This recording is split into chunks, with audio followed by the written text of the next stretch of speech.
Seguimos conversando entonces con Iván Sequeiros, el presidente de la Corte Superior de Lima, y con el doctor Bonifacio Meneses, perdón, que lo estaba convirtiendo en presidente de la Corte Suprema, que es el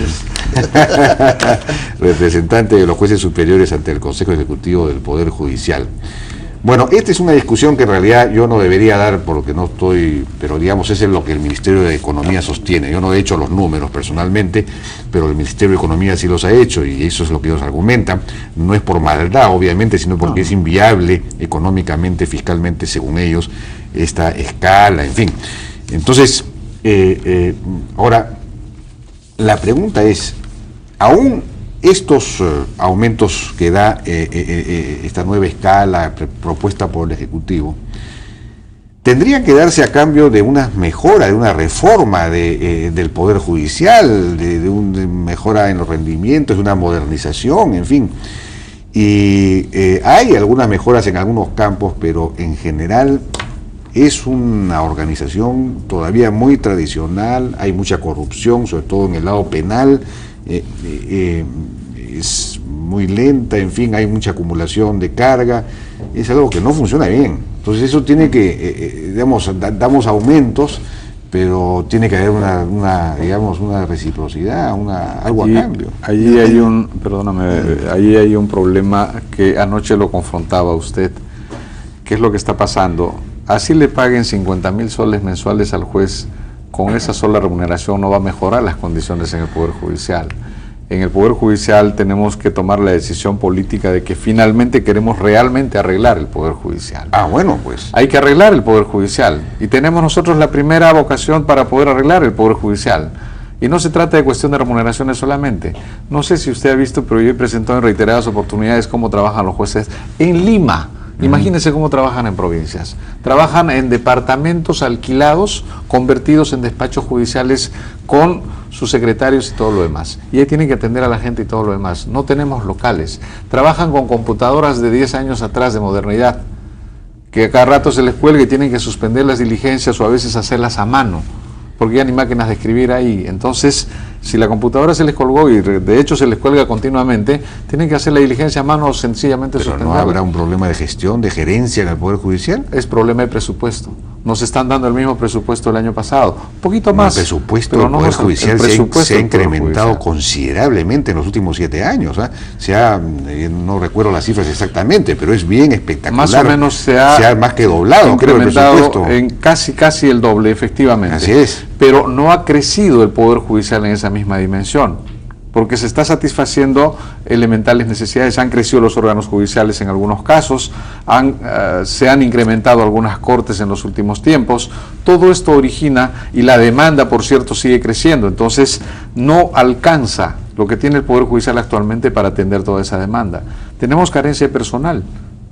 Cada juzgado todos los días en la presidencia de la Corte me reclaman: presidente, necesito personal, necesito 2 personas, necesito 3 personas. ¿Por qué? Porque no tengo que notificar, se me ha formado un cuello de botella. O sea, no sabe las angustias que paso todos los días para atender a los jueces con tema de personal, con tema de computadoras, con tema de locales.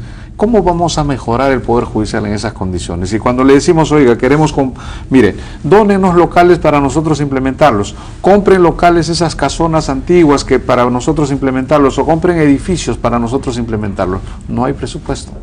Entonces se convierte en una suerte de círculo vicioso donde los jueces, créame, Jaime, el Poder Judicial se está manteniendo en las condiciones en que se está manteniendo por la voluntad de los jueces, por el empeño que le ponen los jueces.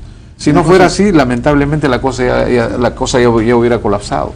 La realidad. Pero ustedes no reconocen, digamos, más allá de las limitaciones presupuestales, problemas, digamos, en la gestión, en la organización interna, en la celeridad, en fin, en el trabajo mismo de los jueces. Jaime, una de las cosas que nosotros podemos demostrar palmariamente es en la implementación del nuevo Código Procesal Penal a nivel nacional en 23 distritos judiciales. Pese a las carencias que bien la sustenta el doctor Iván Sequeiros, nosotros hemos visto jueces que trabajan hasta altas horas en la noche, y te digo, en resumidas cuentas, se han reducido los plazos procesales. Pero eso ha sido financiado, ¿eh?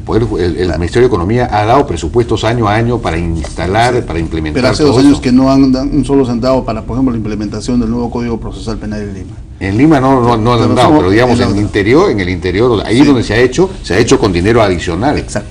¿Y cuál es la respuesta? La confiabilidad de las sentencias. El 34% de las sentencias dictadas por los jueces unipersonales y colegiados son apeladas ante las salas de apelaciones. Y solo el 8.2% de esas apelaciones vienen a la Corte Suprema en casación. ¿Qué significa? Que hay un rango del tercio que confían en las sentencias dictadas por los jueces. El índice de quejas a nivel de los jueces que conocen el nuevo Código Procesal Penal, Jaime, se reducido un 95%. Bueno, pero hay quienes sostienen que lo que está ocurriendo es que se está, digamos, sentenciando, condenando poco, se está liberando, porque como el Código Procesal Penal es más exigente desde el punto de vista de la prueba, más garantista, claro. y bueno, ni la policía ni la fiscalía probablemente preparan bien los atestados, en fin, las demandas, las acusaciones. Entonces, claro, usted me dice, no hay quejas, porque si liberan a todos, ¿qué queja va a haber? Pero hay cumplimiento de los roles en los cuales los señores representantes del Ministerio Público tienen a su cargo. Al hombre que está sentado en el banquillo de los acusados, demostrarle a él, al juez y a la historia que es autor del delito. Y ese trabajo no está en el Poder Judicial, sino está en el trabajo de la policía, como bien lo dices, en el trabajo de la fiscalía. ¿Pero la policía está haciendo su trabajo o no está haciendo? No tiene digamos, los laboratorios, la capacidad El de trabajo que presentar hace la pruebas? policía es adecuado, que tiene que ir de la mano de la fiscalía. Lo que te presento como resultados óptimos es a nivel general de lo que significa la implementación del nuevo Código Procesal Penal. Pero ¿qué pasa en Lima? En Lima tenemos que el juez penal de Lima, por ejemplo, tiene que ver con el Código Viejo de 1940. El decreto legislativo 124, que es un decreto legislativo donde el juez investiga y sentencia. Tiene que ver los mandatos coercitivos de naturaleza personal con el Código Procesal del 91. Tiene que ver el tema de prisión preventiva con la ley 30.076 del nuevo Código. Es un Frankenstein legal que lamentablemente el Congreso no se ha puesto a tono de las exigencias internacionales de lo que significa, digamos, en el arte de legislar y hacer un solo cuerpo de leyes de que las personas tengan claramente cuáles son las reglas de juego. Hay un tema vinculado al Código Penal que usted menciona.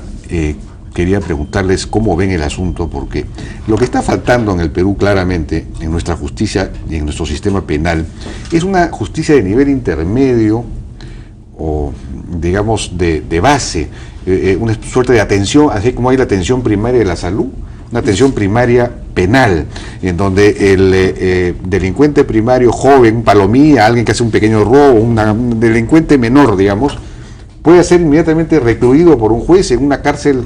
No existen pues centros de detención para delitos menores en las municipalidades, en las comisarías, en fin, donde puede ser detenido una semana, 2 semanas, tratando de resocializarlo, en fin, de ponerle un psicólogo, lo que fuese, o reunirlo con su familia y ver la manera.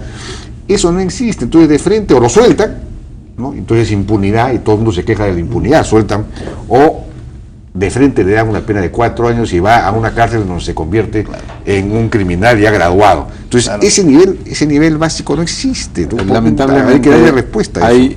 Hay carencia de muchas cosas en el sistema de justicia penal. Necesitamos cárceles para primarios, cárceles para jóvenes, ¿no es cierto? De tal manera que los jueces, y esto de la prisión provisional o de la pena suspendida, honestamente, se lo digo, tengo escrito inclusive, me parece que debemos reformarlo, porque al final hacemos todo un proceso penal para ponerle 4 años de prisión suspendida a una persona y prácticamente no ha pasado nada con el ámbito penal ni la sanción de esta persona. Sí, pues. Hay que controlar eso, hay que regular eso, y por cierto hay que hacerle entender a la gente que tiene que cumplir con la ley, porque si no va a venir una sanción que necesariamente se tiene que cumplir. Claro. Cuando se dice 4 años de pena suspendida a uno que ha sido procesado con comparecencia, es como si absolutamente no hubiera pasado nada.